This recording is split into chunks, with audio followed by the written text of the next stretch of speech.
So they're, They just started recording. yeah, I have to put that up. It's more important for them, the location compared to the cost, which is fine. Because people have a personal attachment to their properties, like they do to their cars or to the items. I have no personal attachment to my property. They can come in, and they can go, and I don't care, as long as I make the money on it. Some people say, I love this property, it's my first one, or I owned it with who are my children.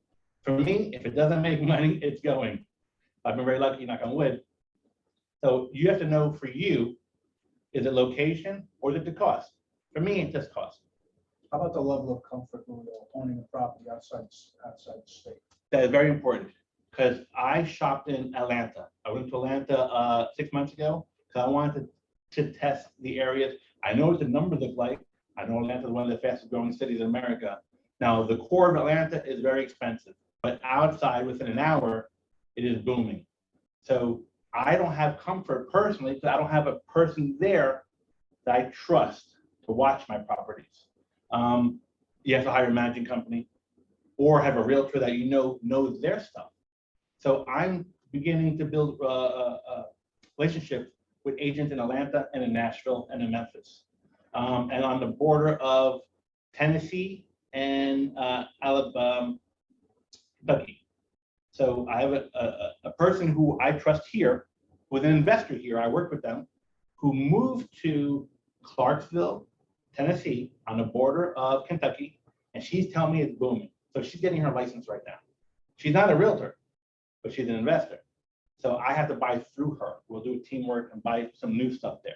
So I'm comfortable with her. You have to be comfortable in your area. If you're not, you're taking a chance. And where the risk is, there could be a lot of loss, but there could be also a big gain. So with these investors, are you JVing with them or are you just getting them to see properties out for you? With investors in out of state? Yeah. They are seeing properties for me. You're the buyer. I'm the buyer.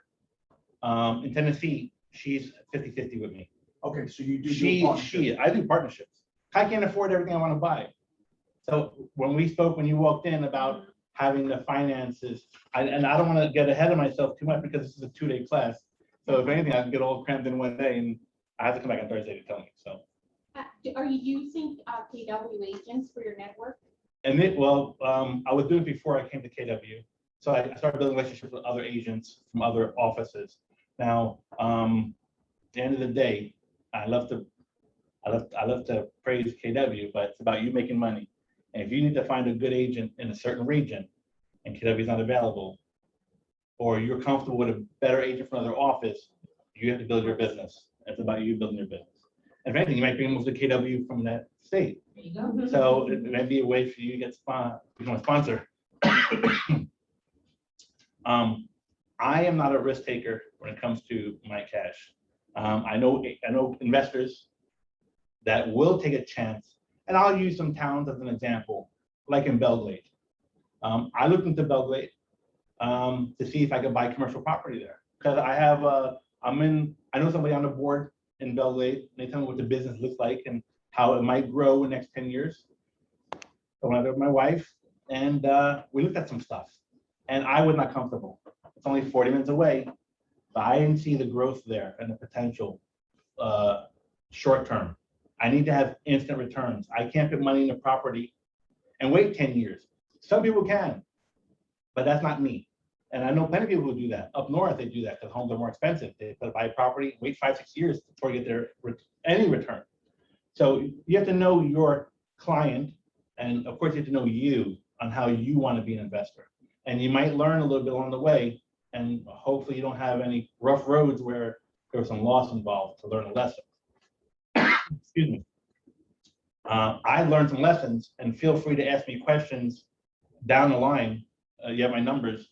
If you have an issue and you're concerned with something and you want to know what I would do, if it means anything to you, I would tell you what you should or shouldn't do, or what the risk factor is in acquiring that deal. So similar to like what you did, I had a time in my life where I listened to everybody, Tony Robbins, all of these investors, The one guy that really like set a little bit of a spark off in my head was Grant Cardone. And his motto is, if it has one door, live in it, never buy a single family property. Do you believe in that? No way. I know. I tried to buy a house in my neighborhood, a single family home. The numbers have to work. If it doesn't work, I don't care if it's an apartment building, land, single family home, multi-unit, one condo. You fix the numbers to fit that size puzzle. Everything can be profitable, everything. If I use this joke all the time, maybe it's not really. I said, if land was for sale in hell, I'd buy it, right?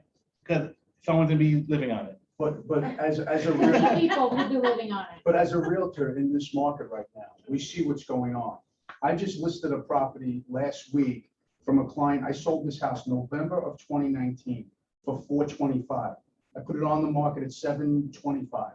Full price in 3 days. That's ridiculous. Yes. In the real world, it's not. Yes, With backup offers. yes. As an investor, how do you build a level of confidence to say you're drinking the Kool-Aid here? You have to wait for it to cool off. Well, you can only advise your clients, and not to the point where you turn them off. I'm only here to tell you what direction you should go in, but of course, any move you make is on you. So if an investor is buying a property over value or over market value, or and they tell you they want it for investment, then you can only show, if they request it from you, the ROIs. If they want to buy, they want to buy. You be the facilitator of that purchase, of course. But if they ask you for the ROIs and want to know the caps, then you provide it. If they don't, it's on them. You weren't involved in bad advice. So let them buy whatever they want to buy. You make the commission on it. But if someone asks you, is this a good buy for me? Then you put your 2 cents in. And Julio, I agree with you that, the numbers are there, a single family is a good investment. So my question is, why did he say why? What was the reason? I didn't get that. What, single family homes? Uh-huh. He's a big investor. He buys multi-unit complexes, and it's spreading your risk over, Yes. So like, look at the moratorium. If you have a fourplex, like Julio has, and 2 out of those 4 people Yes. got hit because of COVID, you still have money coming in to support it. Yes. If you have a single family home and that person got hit with COVID and they haven't paid their rent for a year, Yes. well, you as an investor, if you have 3, like Julio, he's blessed, he's got 7 properties. What position would he be in right now if 5 of his 7 people got hit with COVID? Would you be able to pay those mortgages every month? I would be able to. Okay. Yeah. Well, in theory, with single family homes, you usually net more a month. So with netting more a month than a multifamily, you would be putting, it'd be smart to put extra money aside in case that single family person can't pay for it. You have money put away because you've netted more over the time than you would with with multifamily units. That's correct. But just to go against that point, what if it was your first tenant and you just bought the property? So the bigger risk, bigger reward. So you spend more money on a larger one property. If you buy a fourplex for $800,000 and you have each 4 units making money for you, and if one doesn't pay, you got a evict or a moratorium, whatever the reason is, then you sell the other 3. But if you bought a home for $500,000, a single family home, and your first tenant, after 2 months doesn't want to pay anymore, you're already in the hole during your purchase. Now, if you had that property for 5 years and already built equity and already made stockpile some money in a separate account for that unit, then yes. So I have a story where I had to pick my first tenant, and it was very difficult. I just bought the property. I'll give you an example. So it was my second condo. I bought one in Wellington, and 6 months later, I bought another one in Royal Palm Beach. I knew the Royal Palm Beach was going to be an annual tenant because it's too far for the equestrian. So I bought it for 80 grand. Very lucky, 2.2, second floor. HOA was 260. And my rent was $1,100. So I realized that people who came in to see my property, it was all on Facebook. I didn't put it in I wasn't a realtor yet, so I didn't put an MLS. I didn't have my realtor do it. So it was all Facebook. I got a lot of phone calls, but it was people I didn't want living there. Right? I have a no smoking rule, and I have a pet allowance rule, but there were heavy smokers coming in there, and I could tell they're going to smoke in the place. I like to fix my places nice. I do a good scheme and I fix I do the work myself. I feel a lot of pride in my stuff. So when I sell, I get returns. So a young woman came into my place and said, I want to rent it. I'm newly divorced. She was well kept. She has 2 young sons. I'm divorced, Matsuhachi. I was a stay-at-home mom, but I have a job now. She showed me her letter of employment and how much she would get paid, and it would suffice. Her ex-husband was going to pay some of the rent. And then, so she comes in, she gives me first, last, and security. I always ask for that. I never break on that. I never just say, well, this first and last. I always get all 3. If I don't get all 3, you're not qualified to live in my place. Some people tell me all the time, hey, how about first and last? I'll pay you security in increments. If you can't pay me the security, what happens if you lose your job for 1 month? None. Then that tells me you don't have enough money to in your nest egg. So you already gave me the information. So go ahead. No, go ahead. So she paid me for security, no problem. The next month, she was late a week. I said, okay, we don't want it to be a continuing issue. I'm very relaxed, but I'm also very professional. And I know the law about how much leeway I can give her. So after she paid me, the next month, she showed me that her job check bounced. And that it was legitimate. She showed me her bank statement, her job that paid her with a check, it didn't clear. So, but that's not my problem. That's her problem. Right? I still got to pay bills, but I'm still empathetic. And eventually she got paid. So I got paid 3 weeks later from the first day. And then the 3rd month, she tells me, I'm not paying anymore.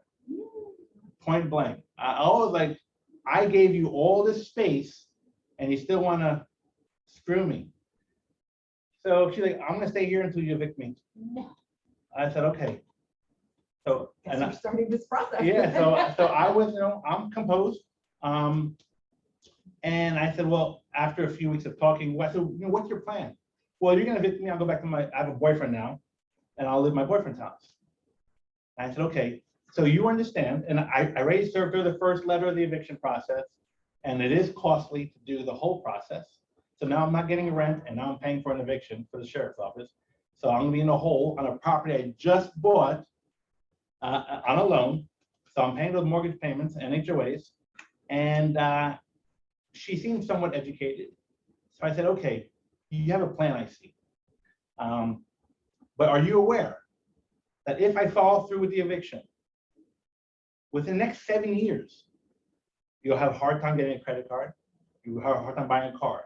If you and your boyfriend want to buy a place, you have a hard time. So how about this? Pay me to today and leave tomorrow.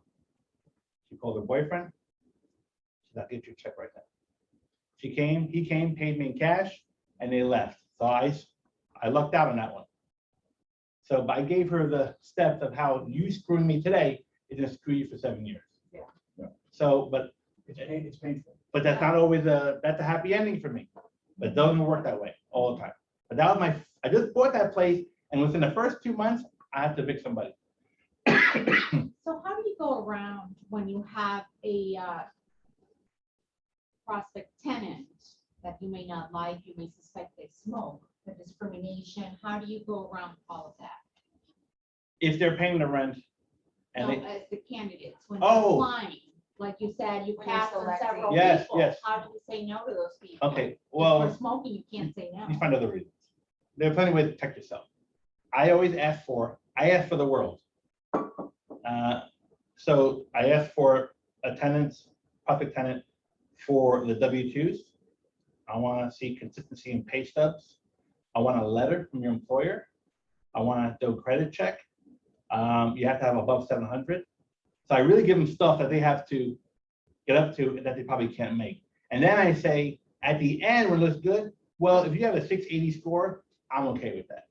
I find the stuff that says I'm okay with that. You've been working for 2 months at the new company, I'm okay with that.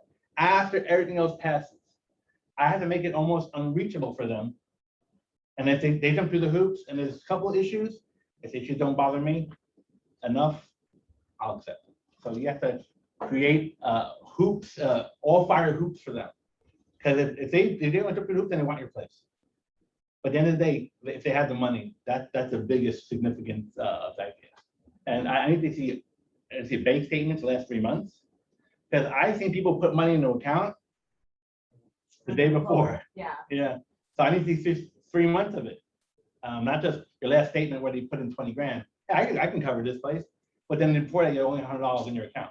Because you have to realize also in today's environment where rates are, if you have $150,000 condo and you're at 13 to 1,500, and you're asking for first, last, and security, so they're coming up with almost $4,000 to $5,000. Yes. You can get an FHA loan today with a seller's concession and almost buy the house. Yes. Compared to renting, there's a reason why they're renting. Well, and I've spoken to a lot of renters, especially from up north, and some people don't want to buy.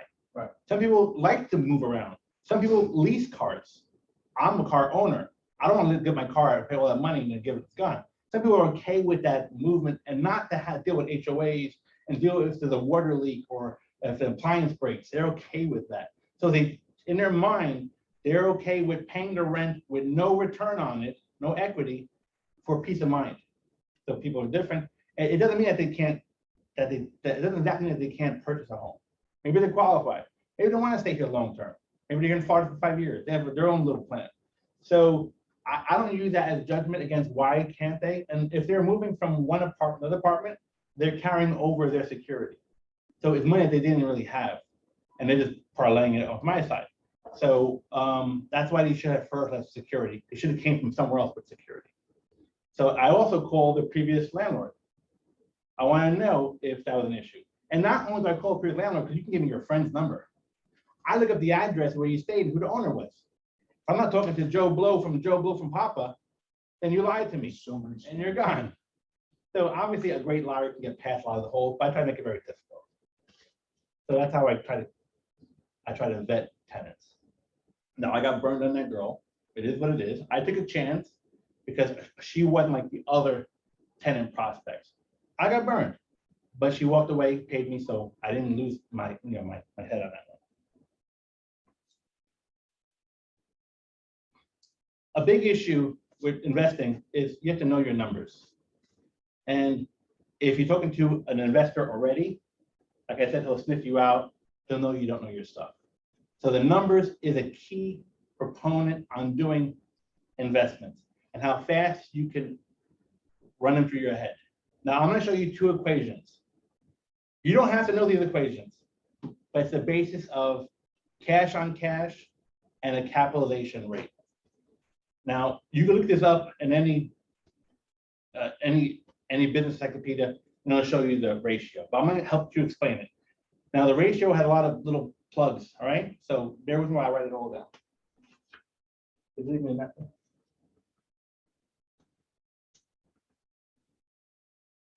And we'll do a couple examples on properties.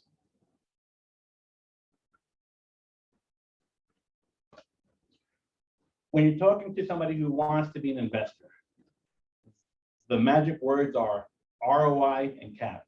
You say those things, a lot of them don't know it. A new investor, they don't know those terms, and they're already thinking, this agent knows his stuff, right? And all you say is those return on investment and a capitalization rate. You say those, let's say this is the next level agent, right? And I advertise that I'm a next level agent because I can help you with your business, not just help you buy a home that you live in.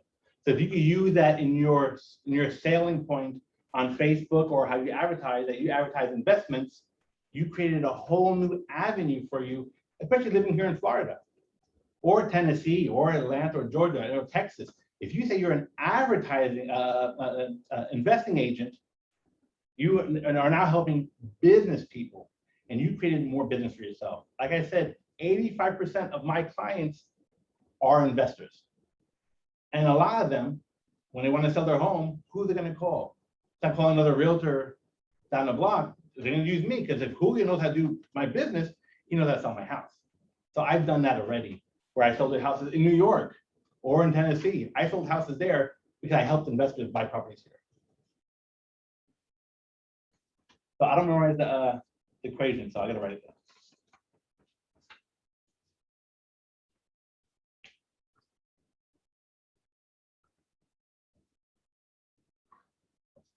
Now, again, this rate you can get online, multiple sites offer this information, as long as you have an idea what the cap rate means. You don't have to know the numbers. So it's about your net operating income. And if you can't see it on the computer, come writing small, please tell me. No, net operating, I'm sorry.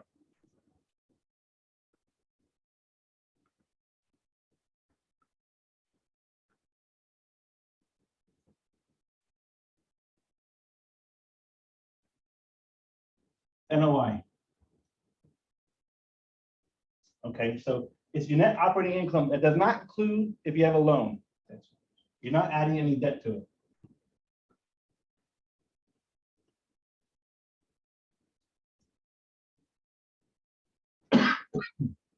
Now, you're gonna have to, after you take that number out from the debt, you have to divide it by the market value or purchase price.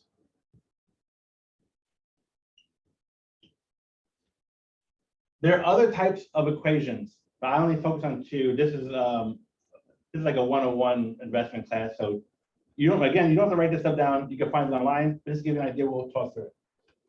So with that, you create your percent return. So let's go hypothetically here. Let's say you have a single family home that's worth 150. I know it's not real in this down here, but I want to buy that one. I'll take 4. well, you know where they are.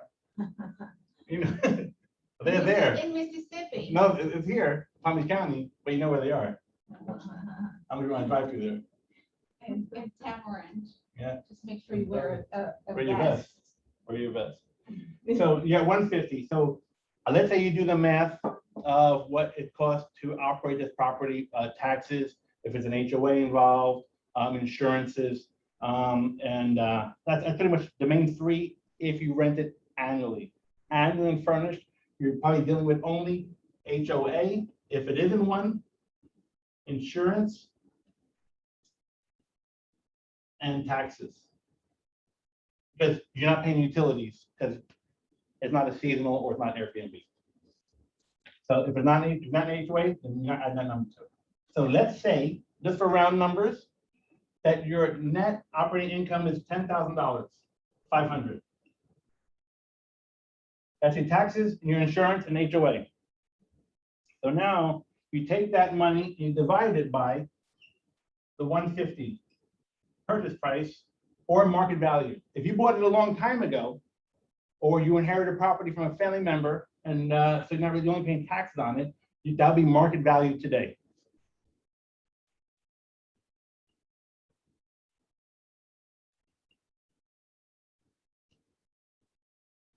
So when you divide that, you're going to come up with 0.07, which equals 7% cap. So sometimes you see properties on MLS, and the broker will put notes, a 7% cap on the property. That's only when you sell the property, right? So he's selling at 7%. So now what you buy it for, and when you sell it down the line, is where that number comes up. So that's why I don't use cap. I use a cash on cash. So I wonder how much it's gonna make me today. Are you guys okay with this online? Any questions? Can you see it? I know I wrote small. Everybody's good? Okay. Looks good. Okay. I'm gonna erase it, okay?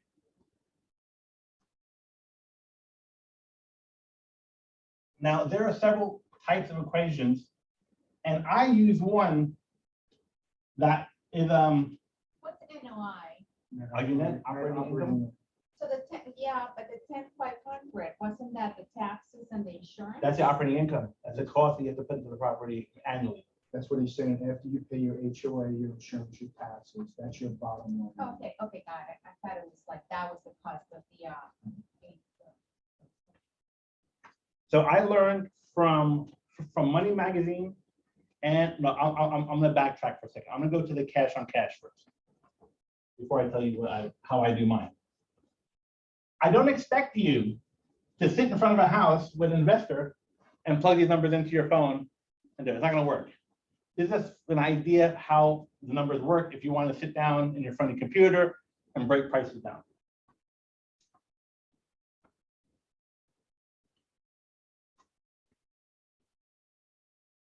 Cash on cash is COC. Okay, so that is if you buy a property with a loan. You can do that if it was a cash purchase, but the same with your cap. So this is if you bought with a loan and you put some money down.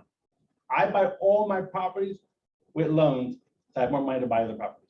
If I bought my cash, that's my second one, I'm done. So I'm okay with loans because there's some debt that's good debt.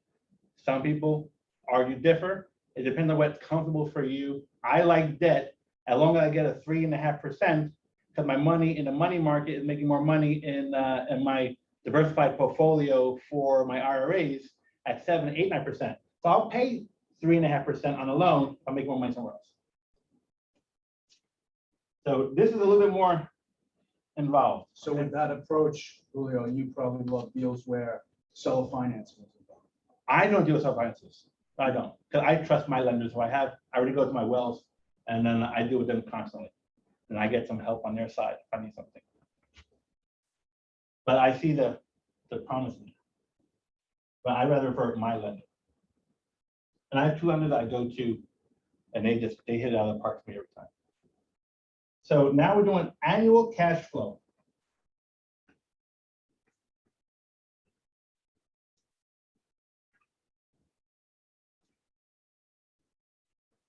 So annual cash flow after you pay your mortgage. If it's a loan.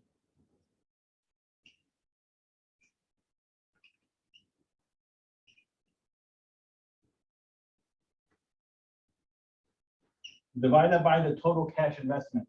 And that includes closing costs if you paid some, not just a deposit.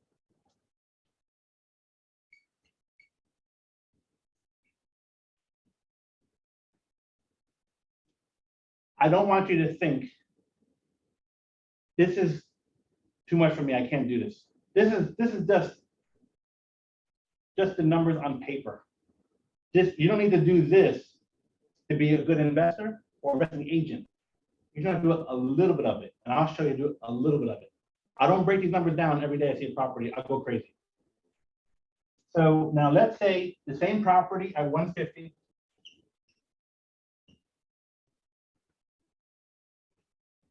And you put down 25%.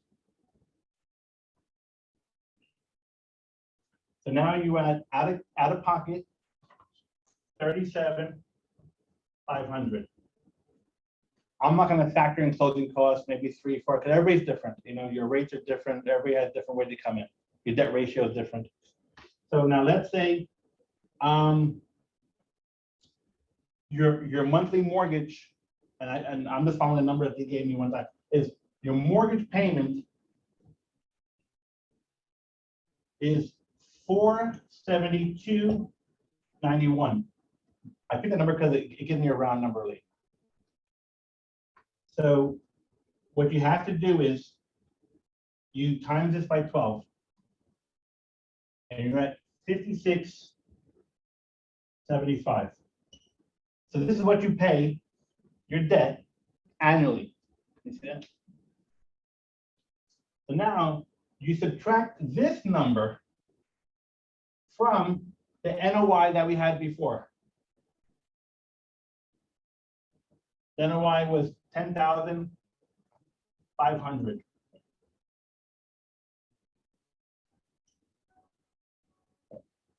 That number turned out to be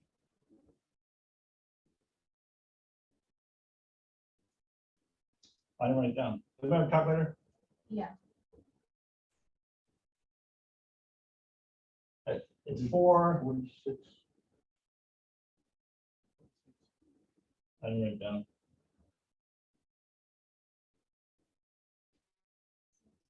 No, I'm sorry.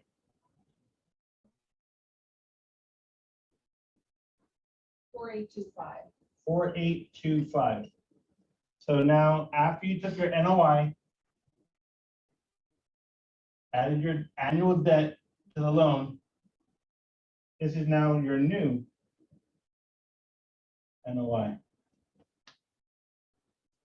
Divide that by the 37,500.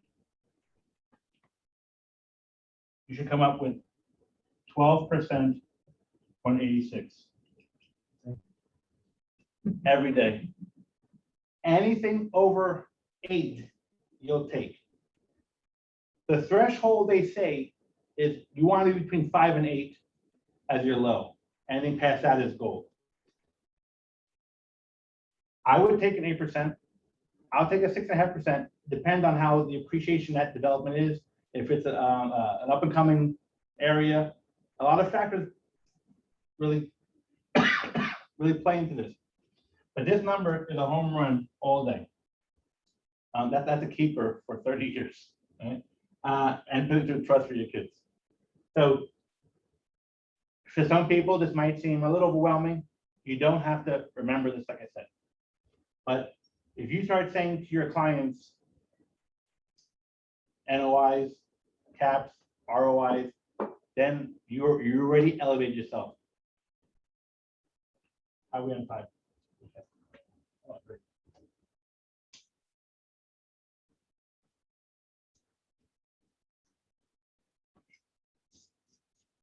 Any questions while I'm doing this?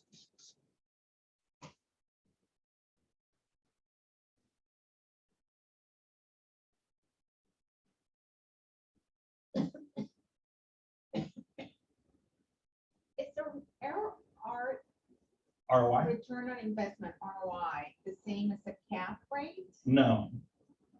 Well, the ROI, ROI can encompass any way you get a return. So it can fit in your cap, it can fit in your cash to cash. It's just a header for how you get your investments. What's your return? Well, what's your return on what? Did you buy it cash out? You got a loan? I want to get more specific. But I'm not a mathematician, so I'm not going to promise. If the client asks me these numbers, are you just testing me? You know, I'm not going to. I'll sit down in front of the computer in front of you. That's what I say.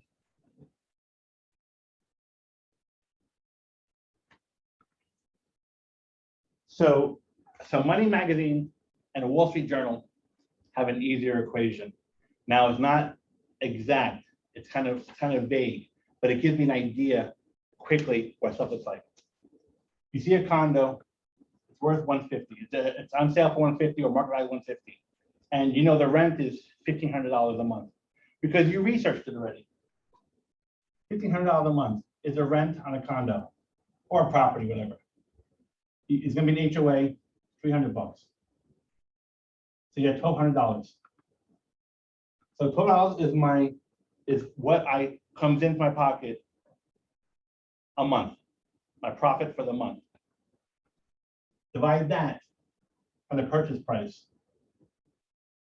Calculate? Yeah. Take 7 something.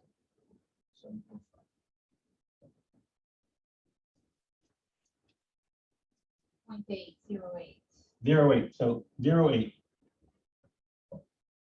which equals 8%. So that's the only equation I use when I'm on the go. If I'm looking through properties, I find the rent really quick, and I find what the market value is. And if it's 8%, I'll take it all day. Now, a newer investor that has studied the big cap and the cash on cash, they're gonna say, whoa, so it's off. It could be off by a point or two, but I know it's not 4, it's not 2. So if it says these numbers, I'm walking away, not doing the big equation. But if they say, hey, your 8 is off, but it's not off by much, and I'm okay with that. That's how I do it. You don't have to do it like that. Whatever's comfortable for you is all that matters. At the end of the day, you're the buyer and you have your clients. So I do the rent. If it's minus an HOA, if there's no HOA, then you don't minus it. And then you divide it by the, I minus by the purchase price. So one question, excuse me. So you don't deduct the taxes? No, I No. don't do the taxes, I don't do the insurances, because they get linked. You're inheriting a property, so you're gonna be buying a property in January, And from a previous owner for 30 years at a low tax rate, and then obviously going to go off with the new tax bill that comes out in January. You have a 2 years. So you can't factor in. Okay, so it's good enough just rest the amount of the property, but no, divide the amount of the rental with the amount of the property. That's it. So let's say you own a property for some time, or you inherited a property, and you didn't. I hear background noise. Who's that? Okay. Oh, sorry. Okay. Sorry, it's me. So if your TV's on. Okay, no problem. So you can you can inherit a property, or you can own a property, want to run new numbers. And as your rent goes up, you bought the property still 20 years ago for 100 grand. So that stays the same. This goes up, your equation changes. So you get a higher return as time goes on. Or that always stays the same because you own the property. And the rent will really never go down.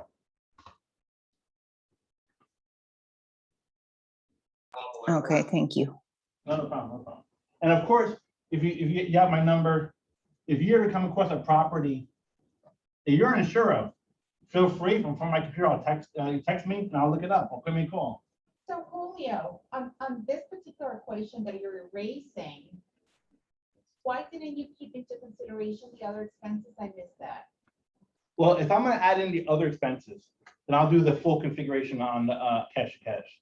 So this is just a quick one. It's just a quick one to give you an idea if I want to be in the game or not. Got it. If I'm breaking down if you want to, and I recommend write this down, there's a website, it's called calculator.net, and there's a rental property calculator in it. And you can plug in all numbers, HOA, taxes, and they'll give you the exact number of what the percent is. Calculator.net.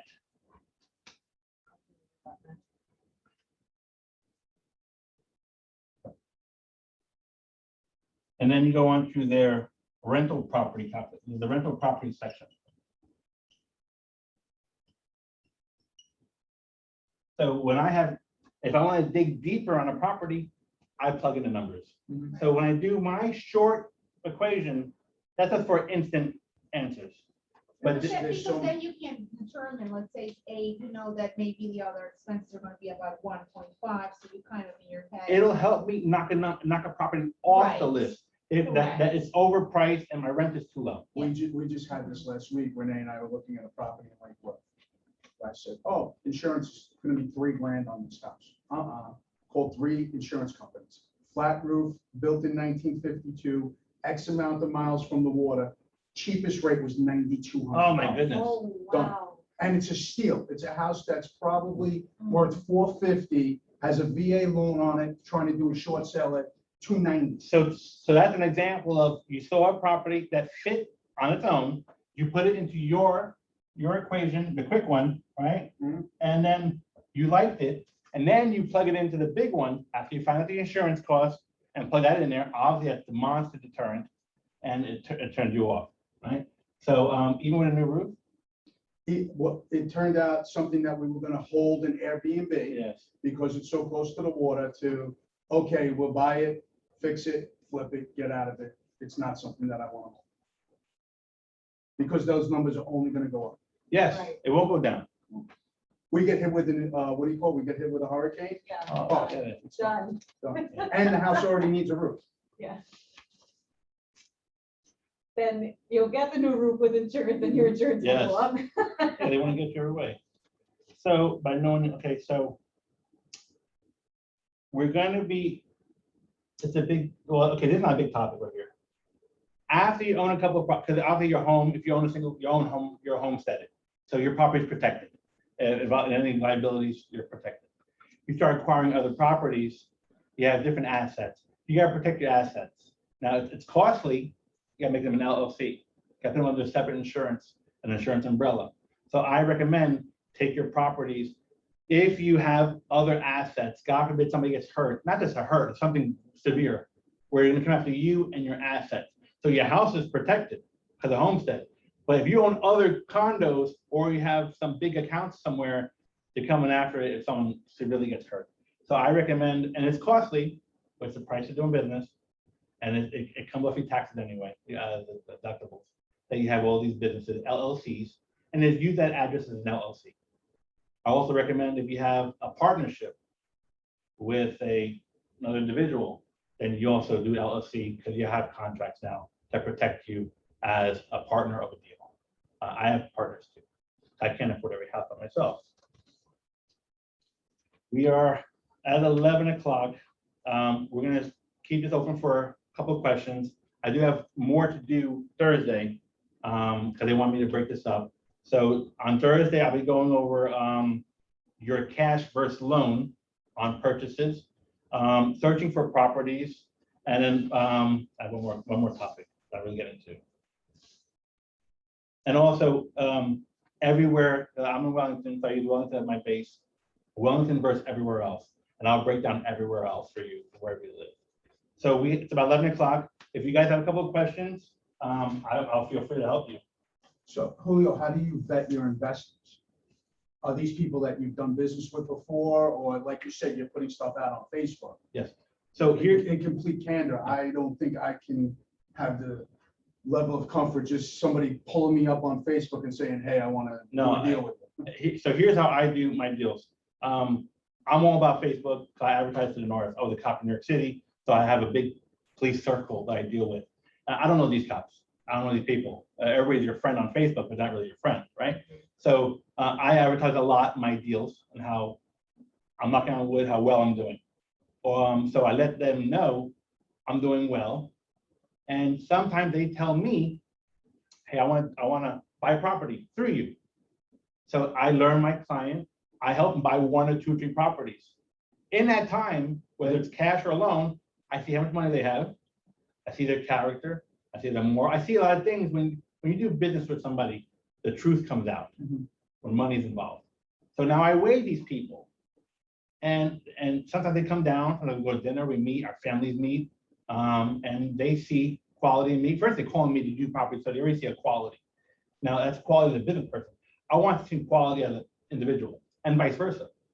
So I had somebody who saw this. He bought a property through me in Wellington. It's a seasonal property. He only saw it one time. He owned it for 3 years already. It's doing very well for him, 18%. And he has more money than I do. He owns a wealthy business in New York. He's a little older. He wants to retire. He wants to sell the business. And he wants to eventually move here. So I said, Kevin, how about one day, if I can't afford a property and I go bigger, would you want to do a deal with me? I've been waiting for you to ask that, Julio. I didn't know if you want to do solo or partnership. So we bought the fourplex together. He never even saw it, owned it for 2 years already. He's okay with the numbers. He's a businessman. He said, you run it. You just keep filling my bank account. That's what I do. That's great. So now he told his partners, his friends, and they call me. Whatever you got, we're in. And now he's my connection. So now I'm shopping for a hotel. I'm looking for a hotel right now. I'll buy condos if they come up. I put an offer on 2 houses in the same lot. I got beat out by a cash buyer. That's okay. I don't have the cash. I'm not spending cash. I'm not going to get cash and refinance it. So I got beat out. So if it's there, I buy it. But now I'm shopping for a hotel in Tallahassee and Jacksonville for $3 to $4 million. Now, obviously, I can't afford that. But now I got partners that want to invest in me, and we'll build a business. So I only started doing this 7 years ago. I've been a realtor for 5 years. So my goal was to own 10 properties. I have 2 boys, 5 and 5. Leave me alone, right? You want to waste it, but I gave it to you. But now when we see that possibility, what can happen, I'm Argentine, so I do a lot of Argentine agents because we have a little circle. And there's an agent I worked with. He's with another office. He only deals with Argentines because his English is not that great. So he deals with Argentines from Argentina. He brings the money. They do their thing. How the money gets here is not my problem. But Why are you looking at me? I'm Colombian. yeah, because we're South Americans, so it's hard to get money here, right? So he owns 10 properties and manages 50 properties in the state. He's a little bit better than I am in the finance pocket. So I talk to him once a week. And we sat down a year ago, and he tells me that he shopped for a hotel. He has 3 investors down there that will never come here. The money's here. He's gonna be the 4th person in the deal. And he's doing all the running around. He found a Howard Johnson in Ocala for $5 million. It took a year to find it, to find different ones, but offered. He bought it. He never ran a hotel in his life. He knows nothing of hotels. He said, let's just do it. He owned it for 6 months now, and he's ready to cash cow. So I say, if he can do it, why can't I do it? I never say, oh, I don't know. I always say, why not? And Why not? You never know when these deals fall in your lap. My Yeah. wife was fortunate enough, the end of last year, we had a client that was referred to us, find me a property down there for myself. She buys a $2.3 million property in Fort Lauderdale, 1 block from the water on FaceTime. Guy calls her up 2 months after we close. I'm going back to my house in Michigan. I put it out on Airbnb. I got 90 nights at $1,300 a night. Find me another Wow. Airbnb. Yes, And that opened our eyes to Airbnb. We were Yes, never yes. Yeah. involved in it. yes. Then he referred 2 other clients. So while you're saying this, my next approach is to hit him up. Hey, let's do a JV. Yes, yes. So I have my wife's friend is selling their property in New York, and it's not through my referral. They're coming down here from Queens, and I made friends with her husband, and I'm showing him condos. He's got some money. He's in a good position. He's looking to retire, and he wants to do something to keep his hands, involved. And I showed him a condo yesterday. When you called me, I was driving to show a property in Boynton Beach. I was showing him. So I mentioned to him your property, the deal we just talked about. And he said, and I wasn't expecting this. He said, how come you didn't tell me we could do 650 on it? I said, Mike, I know you're interested. Why wouldn't I want to partner with you with what you're doing? I never knew you wanted to partner up on a deal of almost $1 million. Oh, that was yours anyway. But if you don't mind, sharing our recent experience together, if that's okay. Absolutely. All right. So, I have a client who wanted to do an investment. And I needed the expertise of an Airbnb. I have Mhm. business Oh, I remember this. You experience. posted it on Yes. Facebook, yeah. But no, that was another one. But Oh, anyway, so bottom line is that I found this incredible house in West Palm Beach that I thought it had potential to be divided and to make it into an Airbnb at 1 million, 1.2. And so I asked at the last meeting, who can I reach out to? And Mila said Julio Yeah, I or remember. Matt. Mhm. So I said, let me reach out to Julio because he's in our office. And so he was so kind. I have to tell you, this guy Oh, is the real thing because what he says, he means it. And I said, so I presented the situation to him and I said, I would split it. And he's like, what do you think about it? It had a guest house. Bottom line is that he said, well, let me go take a look at it with you. And I'll tell you what I think. And one piece of advice that I thought was very useful was that he said, this was a 4.4 and a 1.1, the guest house. He said 4.4s are very difficult to rent as Airbnbs. The ideal is a 3.2 because you're not going to get return on investment. It's hard to Mhm. rent a 4.4 because you need a big family. Yeah. So he was so kind. We went to take a look at the property and he's like, this is the way you should divide it to make it more profitable. And I said, I am not so sure that they're convinced about this property. For whatever reason, it just wasn't flying. And I actually had a great return on investment once we did some modifications. But you gotta go with what the client says and listen. Right. So they said, I think we want something in Pompano for personal reasons, something south, maybe a portlet. So he sent me some properties. I already had done that and I had sent them that listing to them. But you see, when you don't have the experience, I was focusing on West Palm and I was not listening to them. So he sends me these properties and there was one that really caught my attention because it was a block, like 2 blocks away from the beach and a block from the intercoastal. And so I sent it to them. It's like, oh, this sounds really exciting. Then they back off completely. It's like, no, we chose another property in Colorado. I'm like, darn it. they called me on Monday, it's like, we're still thinking about that property in Pompano. I said, Julio, do you want to meet me over there? Now we're working together. I said, I'll help, I Yeah. owe you because you really have, it's like so The important knowledge, to, it's so yeah. important to partner up with someone that knows their stuff, because I would have come to that conclusion way too late. Yeah. And they have a 1031 that they had to fill in 4 days. So we were against the clock. We go to see it yesterday. Both of us felt like it was amazing, an amazing opportunity, and we put an offer and it got accepted. So yes, in 4 days, this guy, That was nice. That's a perfect situation. yeah, But we spoke on Thursday for the first time, for the first time, and then on That's Monday, you're under insane. contract for almost $1 million. yes. So I offer that to anybody who needs help. I could help you in any way I can. It's a little harder for me to go someplace. It was perfect timing Yeah, to Pompano, and it was a ride. I had to get back at my son, but we did it, yeah. and it worked out so far, knock on wood. far. But it can happen that fast, where someone can feel confident.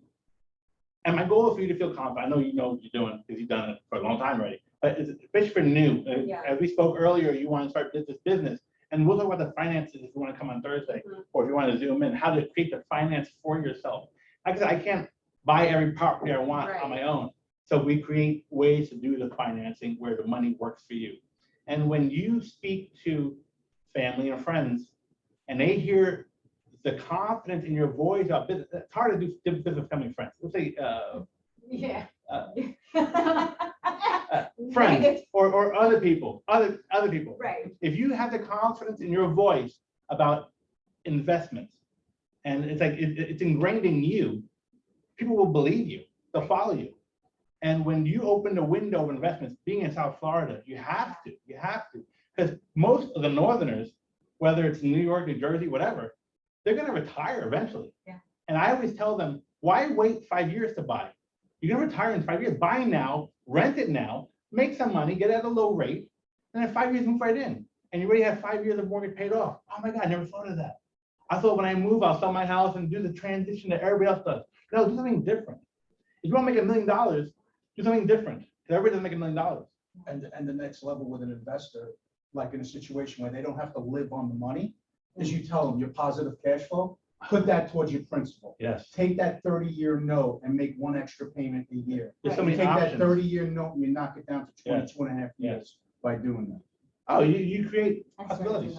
So I have another client that I want to team up with you, and we were very close to putting an offer on a $12 million property that sold, we went under contract. But what I want to say, we'll talk about it later, but it is really wise to team up, like we're doing. Yes. To team up with someone that knows their stuff. Yeah. So. And I came to this office. Now, I know we're going on a personal conversation here, and I want to thank everybody for staying on. I was at the West Palm office at Keller when I started. I live in Wellington. I went to West Palm Beach office, and I left them and I joined a referral company out of Arizona. I got very busy with them, instant 6 figures, but I was too busy. I was neglecting my own clients and my own business. I'm an investor first, realtor second. So I had time to shop for my own stuff, and it takes so much time. I spend 3 hours a night on the computer searching. Well, my kids are asleep from 9, 10, 12 o'clock. I'm searching. It takes the time to find these properties.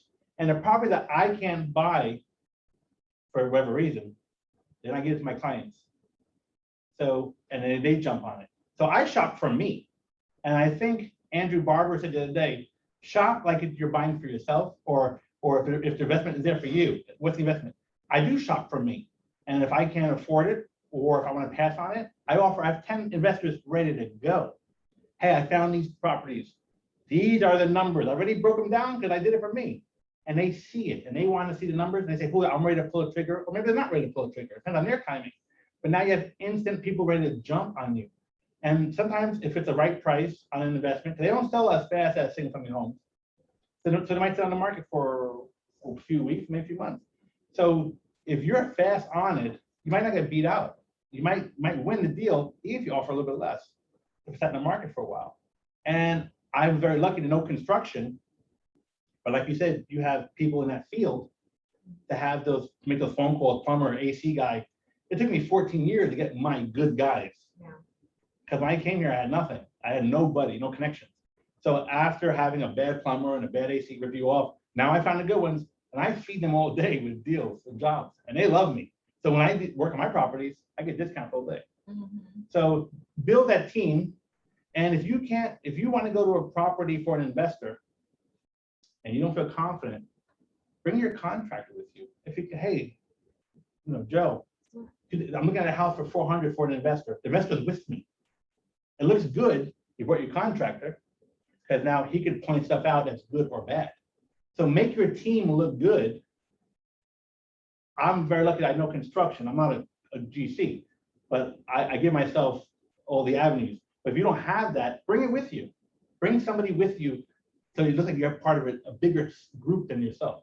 When you go with the bigger investments, I'm looking at properties for $1 million, not for me, for my investors. So when I go to these properties, if it's in the, I'm not into horses. I don't know equestrian ground and paddocks. I bring my paddock lady.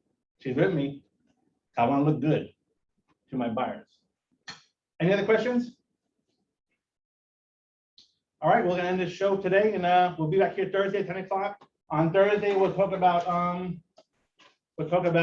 the searching for properties, how to search for properties, what kind of properties you want to search for, and also rental rules. Rental rules are a big deal. I recommend that you have to know. You have to know. If you don't know, you'll look really bad with the egg on your face. If you have an investor and you find a condo and you didn't find out the rules, and you're already halfway down the line, and you get the rules regulations list, and all of a sudden they can't buy it. So they can't buy the property, you're out of as a realtor for them. So any other questions? Anybody online? Have you ever structured a deal where you invest with somebody, but like say for instance, one person brings the financing, the other person does like maybe the rehab part of it? Yes, yes. And you have to break down what the contribution is. And it might not be 50-50, it might be a percentage. So let's say that you are working with someone from the north and they're 100% finance and you are a managing partner. You can try to get away with 50-50, but you might say to make it work for you, hey, I'll do 30-70. And then you do a contract with an attorney on that deal. And you manage the money coming in. Everybody sees the money, the bank statements, everybody has access to it. So there's no hidden money anywhere. And then you get a percentage, they get a percentage. You can put the money back into the property or pull the money out and buy a new property. But yes, you can do that. What do you think of a Curbio? Overpriced probably. Which one? Curbio, they come in and they do Yes. renovations before the sale. No. When I see properties, if I'm looking at someone who's listing a property and they tell me, I got to do this to sell it. I'm like, no, you don't need to do that. Just do this and this. A Curve is going to come and say, do all of this because they want to make their money on it. You don't have to do everything in this market. You could sell a beater for just 10 or 20 grand less than a fully fixed property. I tell my buyers who are looking to move into a property to buy it already finished. If it's to your taste, don't buy a fixer because you're gonna lose money on that property. In this market today, other markets it works out. So the market dictates, of course, how you buying a property and what the property needs. And we already know construction supplies are very expensive, and you're on wait for stuff to come from China. All the contractors are backed up in time. So if you're buying a fixer and you're not the fixer, you want to get a roof, maybe 6 months. You want a new kitchen, maybe 8 months. So I'd rather buy a finished product. And it's like Julio said, we were in this situation about 4 months ago. Buddy from Long Island buying a condo down here. I love this house. I love this condo in Delray. It's over improved. Woman from Delray moved She wants her in, money back. 210. The highest comp was 175. I'm like, you're not getting your money back. It's not going to happen. Nobody told you to put in porcelain and granite and quartz countertops. You're not getting the money out. I have a friend that I work with. Her boyfriend's parents came from Sicily, and the husband did like he was in construction. So So they bought a house in Strawberry Lakes off Lantana Road, 67 years ago. He made it beautiful, marble, LEDs, crystal. They did an amazing job, over improved, because they were gonna live there for the rest of their life. Things change in their life, they go back to Italy for whatever reason. Asked me if I could sell it for them. I went, I did the comps. I said, I already know you did too much, right? So your comps are around 265. No, 340. 340 is what we want. Look at the marble. Look at this, look at that. I said, that was on you. You did that. They put a pool in, right? I said, and they bought it for 180, and he did everything. And they didn't want to hear the truth. And then it is what it is. Another agent came in, 340, you got it. We'll say 340. 6 months later, it sold 274. And I said, you waited 6 months to sell it when you could sold it today, and it held up your trip and everything. And they said, I'm sorry. Whatever, I'm sorry to mean nothing. I didn't get the deal. That realtor lied to them just to get the signature, and they got the commission anyway. But you tell people the truth and they don't want to hear it, but your conscience is clean, well matters. Yeah. In this business, for me, I'm about ethics, morals, and principles. I tell you how it is, like Helena said, and if you don't like it, it is what it is. I'm still busy, doesn't matter. It's called buying the listing. That's it. All right, guys, anything else? All right, then, say. Thank you. Thank you. Thank you. I'll see you on Thursday. Same time, same bad channel. Are you, do you have a membership with, No. Next? No. No. No, I don't. I don't know, LoopNet or AirDNA, I don't. Renee No. does. Renee Johnson? Yeah. Not only is it LoopNet, but it's linked with Oh, you're still on, I'm sorry. LoopNet. Bye, everybody. and,